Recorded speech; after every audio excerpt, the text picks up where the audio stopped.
Hey, Mitch. Hey, hey, John, how are you? I'm fine. How are you doing? Good.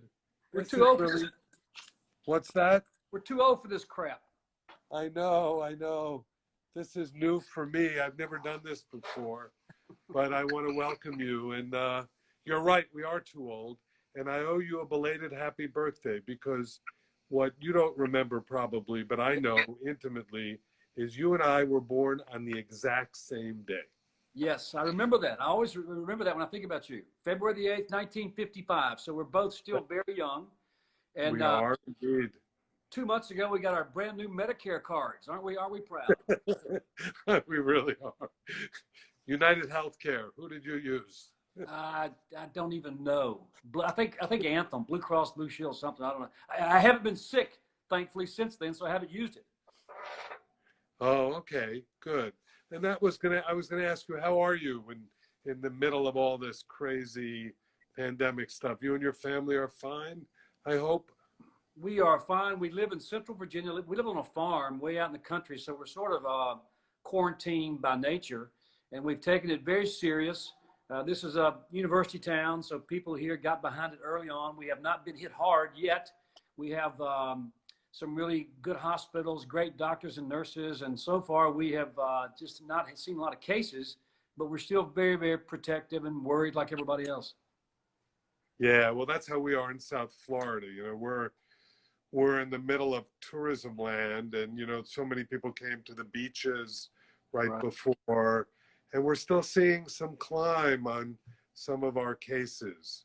The rest of Florida is not, but South Florida is still under quarantine. All of our stores are still closed, Yeah. although our online stores are open, and we're starting to do some curbside service in our restaurants as well. Yeah, well, hang in there. There's so many bookstores that are closed, so many that are just probably will not reopen, and we're just fighting it and trying to hang on. Well, I wanted to get to that later on. I mean, you've been such a friend of indie bookstores. I mean, it's legendary. When you were living in Mississippi most of the time, Richard from Square Books and Johnny Evans from Lemuria, and the way you supported those guys was just so heartening. What Well, is yeah, your feeling? How do you feel about indie stores, and what is the meaning of bookstores to you? it goes back to 1989 when I published *A Time to Kill*, and I was unknown. The book was unknown. The publisher was small and unknown, and most big bookstores chains did not have time for an unknown author. But there were 5 stores, sort of in the Memphis Jackson area, that opened up for me. My first book signing was at Square Books in June of 1989. Richard opened the store, and we sold 44 books that day, and we're happy with that. Johnny had me in Jackson, Reed's had me in Tupelo, Burks had me in Memphis, and Mary Gay had me in Blytheville. Those 5 stores really pushed the books big time. And when the firm came out a couple years later, suddenly all the big stores wanted me to stop by, but I didn't have a lot of time. And for years, I went back to those 5 stores. Every year, we would sell 2,000 books, 3,000 books in one day, and had some marathon signings. I finally got kind of tired of that. I still sign books for all of them every year, so they have plenty. But it was those independent bookstores, and across the country, independent bookstores are crucial for debut writers because they get behind a book and they hand sell it. And your indies know the product, they know the writers, they know the publishers, they read, so they know good books when they see them. They know what's coming, and they recommend them to their customers, and they hand sell them. And we've lost so many independents in the past 30 years, and they were making a comeback in numbers until this thing hit. So it's gonna be hard to come back, but we're always gonna have books and writers and great bookstores like yours. I think you're absolutely right. I think who knows how we'll look on the other side of this, but there are always going to be places where people Right. want to go. It's funny, I always talk about the fact that indie bookstores, we have a pre-existing condition. We have a comorbidity when it comes to this virus because we're all about drawing people to us. We're all about congregating.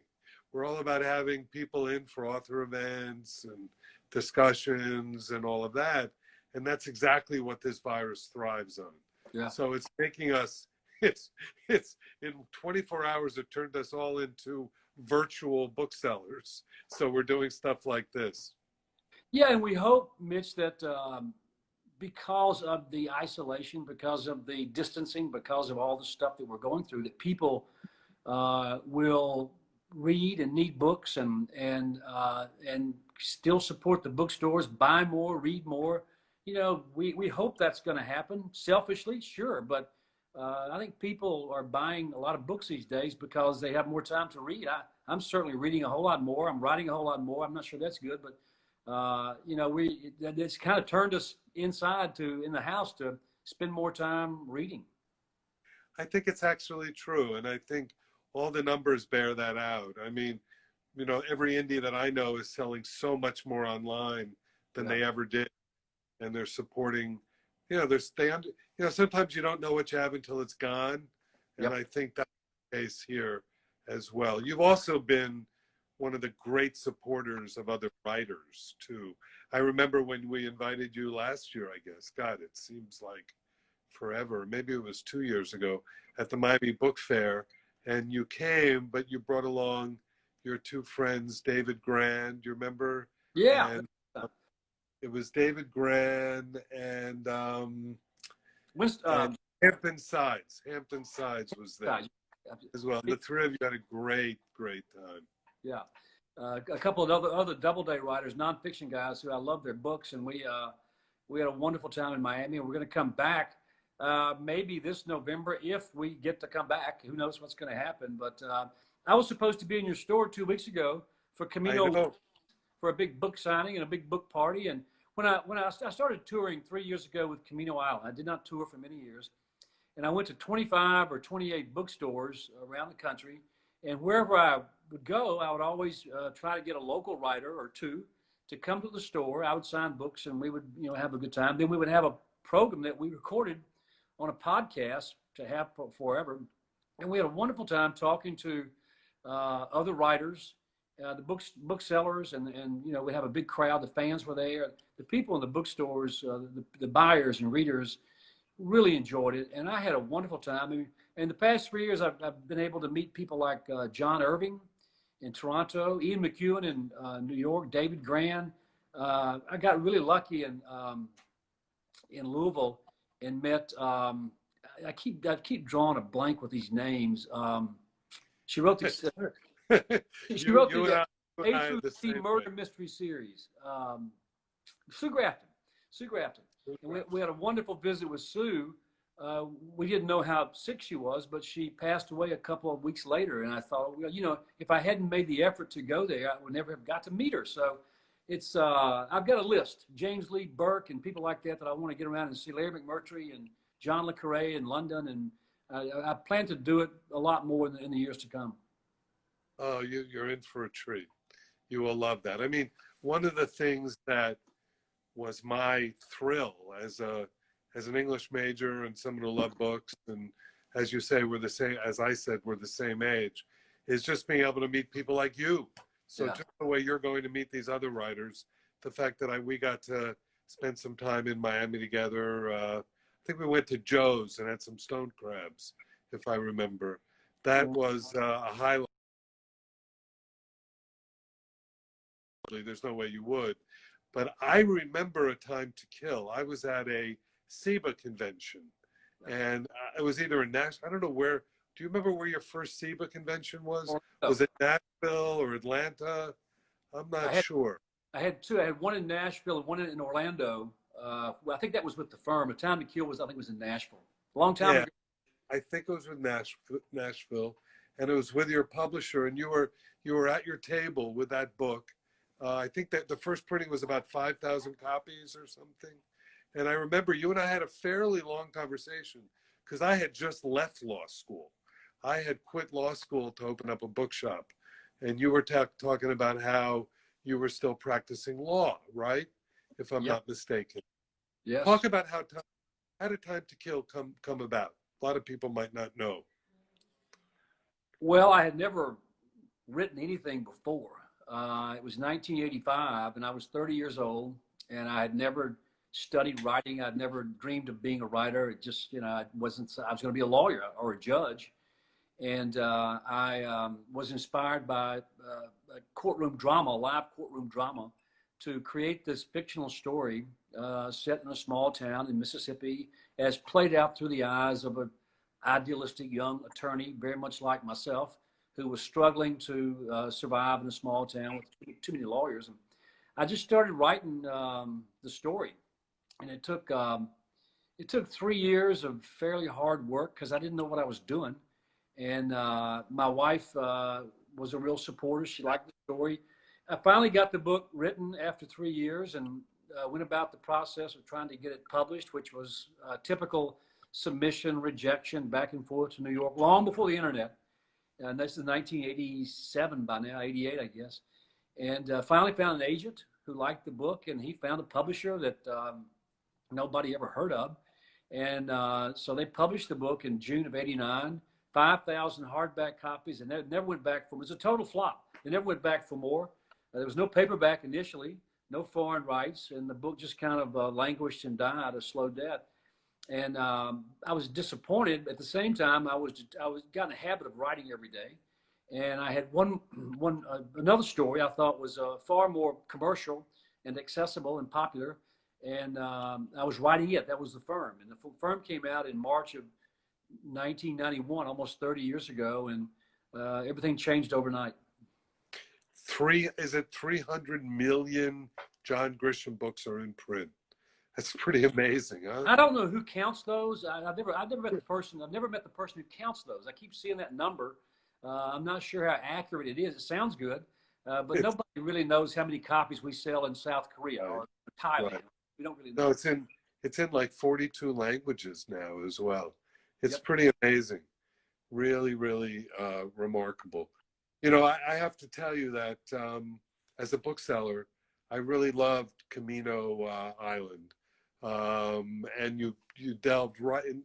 It's based in Florida as well, central Florida. But I just fell in love with it. And same with CAMINO Wins. In fact, that's the book that John is kind of publishing right now. This is CAMINO Wins. John, why don't you call it an entertainment.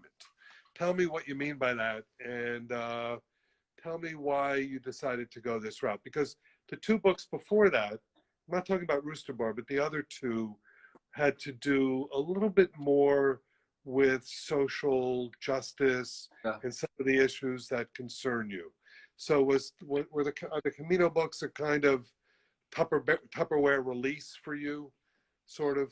Sure. Yeah. Over the years, I think I've written probably about 10 legal thrillers, and I wondered if I could write something else, something maybe a little bit lighter, something that was not about capital punishment or wrongful convictions or all the issues I deal with. And so I wrote a childhood memoir called A Painted House. That was very different. No lawyers. And I wrote a football book called Bleachers. I wrote a comic novel called Skipping Christmas. And then 10 years ago, I started writing kids' books, a series. And so I've written a lot of those books now. They're smaller books. They're a little bit lighter. CAMINO Island was intended to just be a good old-fashioned beach book, a pure entertainment, no lawyers, no issues, just pure fun. And by the time I finished CAMINO Island 3 years ago, I knew I was going back there for more stories. CAMINO Wins is number 2. There will be a number 3. Oh, good. Beyond that, I really can't see. But we vacation at Amelia Island, north of Jacksonville, for 25 years. That's our hangout. We love the place. And we built a house there 10 years ago, and we're trying to get there now for a couple of weeks. And so I had this idea for a story about some stolen books and stolen manuscripts, rare books, because I'm fascinated by the thievery in that business. I collect rare books, and I love to read about them, and I love to read stories. And so I was talking to my wife one day, and I said, how could I fashion a good old-fashioned mystery involving rare books? And that's where CAMINO Island came from. The island is very similar to Amelia Island, but not completely. The bookstore is basically Square Books in Oxford, set down there on Main Street in the town of Santa Rosa. and I had way too much fun with it. It's just a lot of fun to write. With Camino Winds, we're back on the same island as a hurricane approaches, and there's one of the local writers, and part of the good colorful part of Camino Island is a literary mafia. There are a bunch of writers there that hang out around the bookstore, around Bruce, the owner of the bookstore. Which is not unlike, it's not unlike Square Books, right?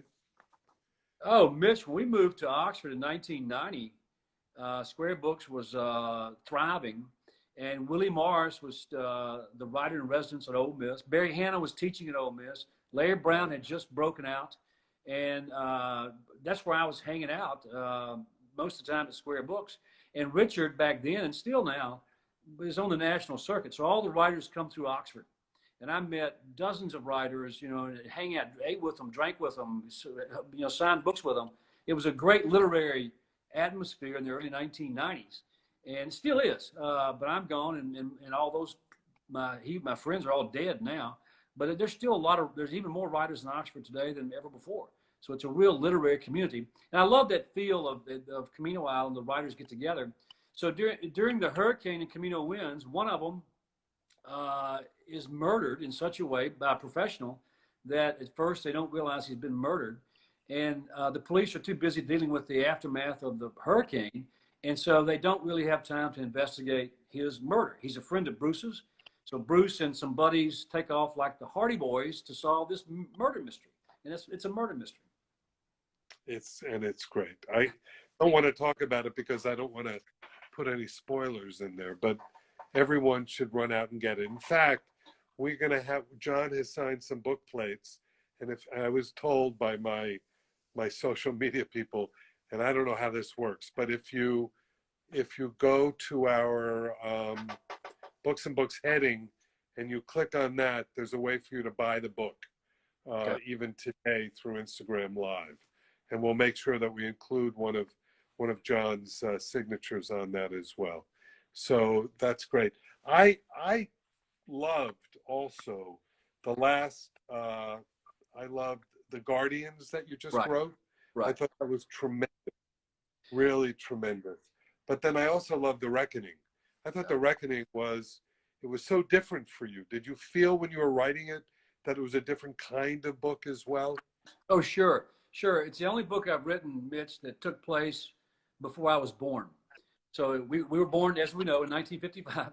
But this was took place in 1946, back during the war. And that was a bit of a struggle or a bit of a challenge to do the research and get the setting correct. But it's a story of it's based on a story I heard 30 years ago.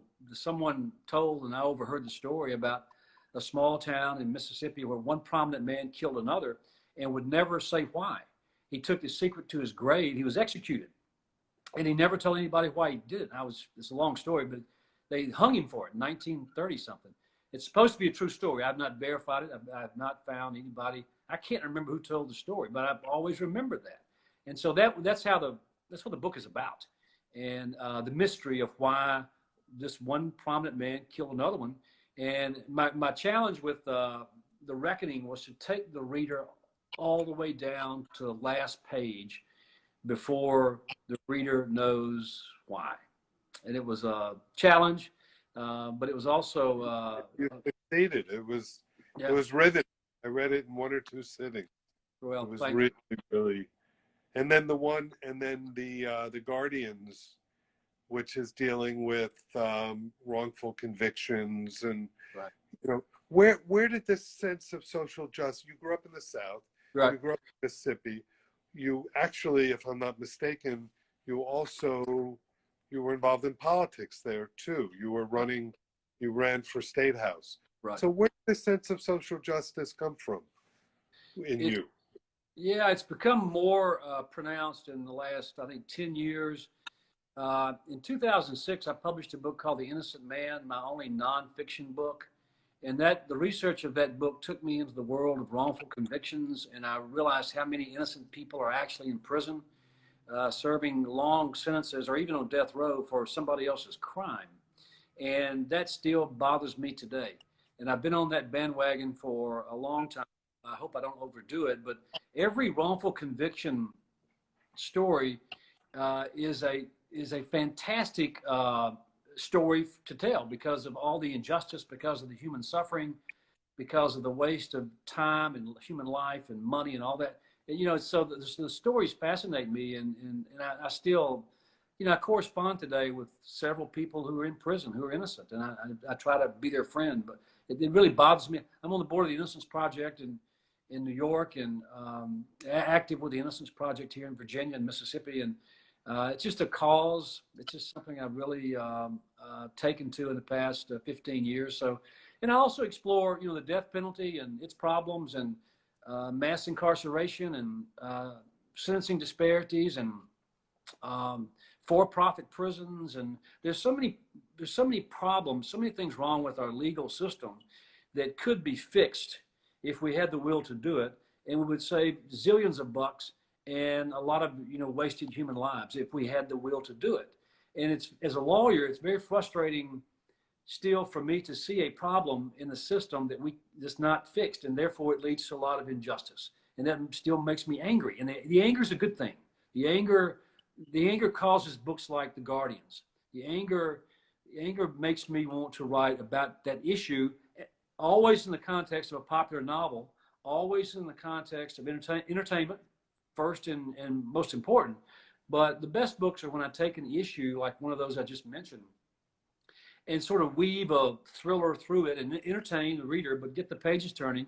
And then when the book is over, maybe the reader can stop and say they learned something, or they care about something more, or whatever. That's what I do occasionally.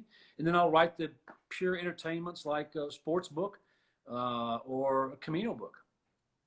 Well, you know, it's interesting. On The Guardians, a very close friend of mine who's a retired lawyer actually approached the organization to volunteer based on reading your book.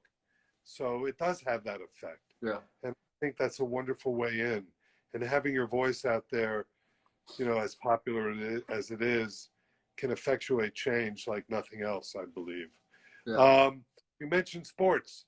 So you wanted to be a baseball player, right? That's the legend. A lot of ambition, not much talent. Like every kid on my block, we were all going to play for the Cardinals.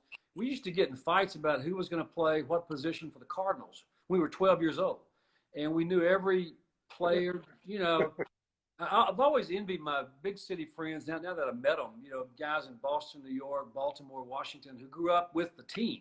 They had Detroit. They had a real team that they could go watch and play as a kid. Well, we were so far removed from that in rural Arkansas and rural Mississippi, but every night the Cardinals were on the radio. Every game, we listened to every game. Right. I can vividly recall playing Little League Baseball as a 12-year-old, being in the dugout, a hot summer night, and the bleachers, our parents and families and friends, everybody's in the bleachers, and you would hear 3 or 4 different radios scattered around with the Cardinals on. We always knew, we were playing a game, we always knew what the score was in the Cardinals game. That's what we lived. I bet we were in the same grade when we skipped school to watch Bob Gibson in the World Series, right? I forget what year that was. 1967, 1968. In 1967, he won 3 games against the Red Sox. And in 1968 against the Tigers, he struck out 18 in the first game. My mom, who was a strict disciplinarian, she called the school that afternoon, day game in Busch Stadium. She called the school and told the principal that I was not feeling well, so I could walk home about 10 minutes to go home and sit in front of television and watch Bob Gibson strike out 18 Detroit Tigers. And I'll never forget that. I grew up with a love of baseball and wanted to play. Was that Denny McClain that he pitched against? Yes, Mickey Lolich playing, 1960. Yeah. And the Tigers won that series. They did. I remember, you know, being from Miami, we didn't have any teams here either, any baseball teams. So I just got to like anybody. I was lucky. And Mitch, can you believe this? And this spring, we've had gorgeous weather here in Virginia. I have a Little League baseball park around the corner from my farm. We have 7 fields. I'm the owner and commissioner. I'll give it to you if you want it. But we have we have 400 kids every year playing on 30 teams, and the ballpark is just beautiful, and there's nobody there. I love college baseball. There's nobody there, nobody, no games. The Cardinals aren't playing. It's baseball has always endured, wars and depressions and everything, but now the pandemic has just killed us. There's no baseball. Yeah, well, they did say that if things loosen up a little, they may try to do a truncated season. Yeah. I think they're talking about 80 games or something. Yeah, we would. I'm with you. I miss that immensely. I'm a big basketball fan too, and I miss that. Yeah. That was horrible to see that end. And I know you're a big football fan too. You were so generous with your friends. You came down to the Orange Bowl last year, right? Because UVA was. Yeah.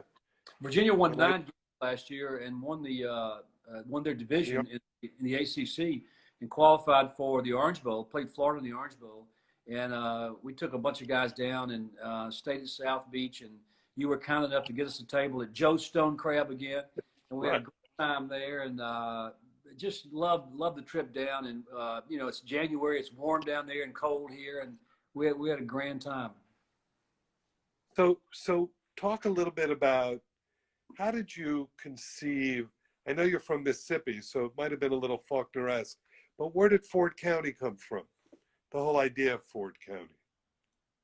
Well, it was a fictionalized version of where I was living. I did not want to write, I didn't want to write about people I actually knew.